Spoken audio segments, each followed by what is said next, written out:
Dino jamanmu rekoso,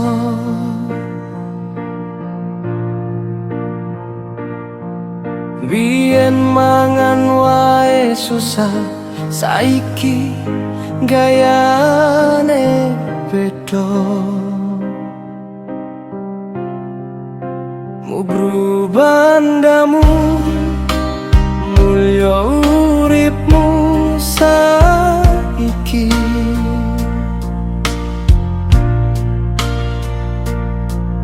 Nanging kok dadi lali sedulur lan janji.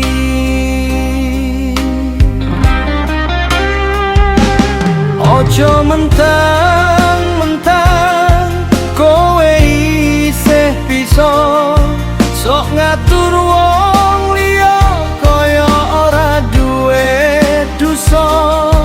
Pengen diajeni mburu bondo lali kanca, kaya-kaya dunya iki nggonmu sak teruse. Elingo urip iki mung mampir ngombe, kabeh bakal balik menyang Gusti sing duwe.